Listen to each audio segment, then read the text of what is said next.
বাংলা চলচ্চিত্র ও নাট্য জগতের এক কিংবদন্তি ও ব্যক্তিত্ব এটিএম শামসুজ্জামান। তিনি একাধারে অভিনেতা, চিত্রনাট্যকার এবং পরিচালক হিসেবে কয়েক দশক ধরে দর্শকদের মুগ্ধ করেছেন। এটিএম শামসুজ্জামানের পুরো নাম হচ্ছে আবু তাহের মোহাম্মদ শামসুজ্জামান। আজ 20শে ফেব্রুয়ারি এটিএম শামসুজ্জামানের মৃত্যুবার্ষিকী। তিনি 2021 সালের 20শে ফেব্রুয়ারি ঢাকায় মৃত্যুবরণ করেন।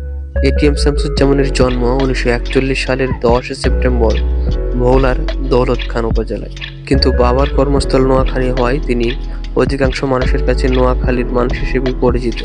এটিএম শামসুজ্জামান চলচ্চিত্রে তার প্রথম ক্যারিয়ার শুরু করেন একজন সহকারী পরিচালক হিসেবে 1961 সালে উদয়ন চৌধুরীর পরিচালনায় 20 কন্যা সিনেমার মাধ্যমে।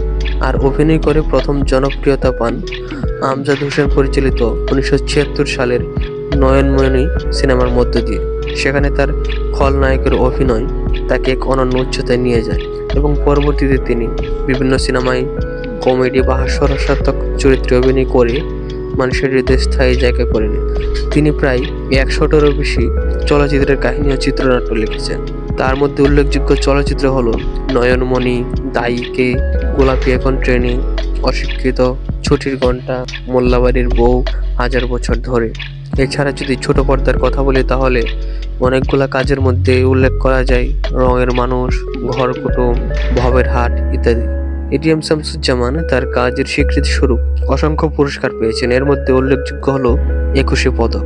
2015 সালে শিল্পকলায় অবদানের জন্য তিনি 21শে পদক পান। এছাড়া তিনি মোট 5 বার জাতীয় চলচ্চিত্র পুরস্কার পান। শ্রেষ্ঠ অভিনেতা, শ্রেষ্ঠ কৌতুক অভিনেতা এবং পার্শ্ব চরিত্র বিভাগে তিনি মিলিয়ে 5 বার পুরস্কার পান। আর 2017 সালে চলচ্চিত্রে অবদানের জন্য তিনি আজীবন সম্মাননা পান। তার সেরা চলচ্চিত্রগুলোর মধ্যে 1978 সালে তৈরি করা অশিক্ষিত সিনেমায় তিনি একজন গ্রাম্য চৌকিদারের চরিত্রে অভিনয় করে তখনকার সময়ের দর্শকদের তিনি কাঁদিয়েছিলেন। অথবা বিখ্যাত চলচ্চিত্র গোলাপি এখন ট্রেনে আমজাদ হোসেনের এই সিনেমায় তার অভিনয়ে এক অনবদ্য ভূমিকা রেখেছিল। আবার সালাউদ্দিন লাবলু পরিচালিত 2005 সালের সিনেমা মোল্লাবাড়ির বউ সিনেমায় ধর্মীয় গোঁড়ামির বিরুদ্ধে তার যে মোল্লা চরিত্রটি সেটিও দর্শক মহলে দীর্ঘদিন জনপ্রিয় এবং আলোচিত হয় এবং তার অভিনয়ের ব্যাপক প্রশংসা হয়েছিল।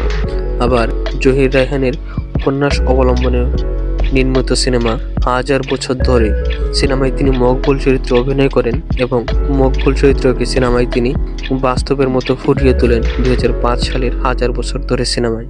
আর তিনি যেসব টেলিভিশন নাটক করেছিলেন সেগুলোর মধ্যে যেগুলা মাটির কাছাকাছি চরিত্রে বেশি অভিনয় করেছিলেন সেগুলোর মধ্যে যদি ধরা যায় তাহলে রঙের মানুষের কথা ধরলে দেখা যাবে এই নাটকের মধ্যে রক্তচোষা চরিত্র তিনি প্লে করেছেন, যেখানে চরিত্রের মাধ্যমে তিনি গ্রাম বাংলার মানুষের কাছে একটা আইকনিক চরিত্র হয়ে থেকে গিয়েছেন। আবার ববের হাট নাটকে তিনি গ্রামীণ জীবনের যে জটিলতা এবং হাস্যরস এগুলা মিলিয়ে সেই নাটকের প্রাণ পুরুষ ছিলেন এটিএম শামসুজ্জামান।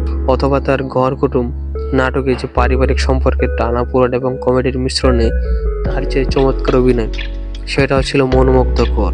আপনারা জানলে অবাক হবেন যে অভিনেতা 100টারও বেশি চলচ্চিত্রের স্ক্রিপ্ট ও সংলাপ লিখেছেন এবং তিনি একাধারে এগুলার পাশাপাশি একটি সিনেমাও পরিচালনা করেন। সেই সিনেমার নাম হচ্ছে এবাদত। 2009 সালে সিনেমাটা তিনি পরিচালনা করেন, যেখানে প্রধান চরিত্রে অভিনয় করেছিলেন রিয়াজ এবং শাবনূর। এটি একটি আধ্যাত্মিক ও সামাজিক গল্পের সিনেমা। তিনি যেসব চলচ্চিত্রের কাহিনী ও চিত্রনাট্য ও সংলাপ লিখেছেন তার মধ্যে কয়েকটি উল্লেখযোগ্য হলো জল ছবি।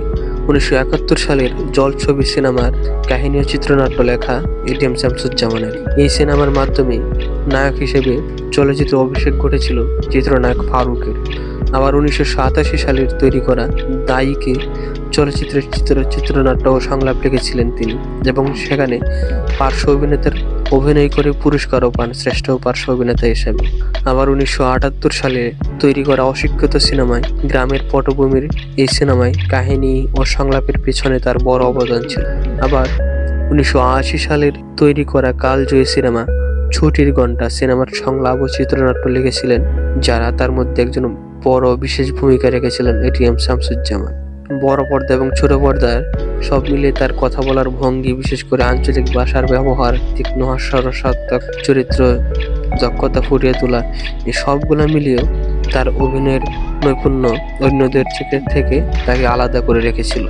তার অভিনয় জীবনের অজানা অনেক ঘটনা নিয়ে লেখা হয়েছিল একটি বই, যে বইয়ের নাম হচ্ছে আমি। আজ এটিএম শামসুজ্জামান চলে যাওয়ার 5 বছর।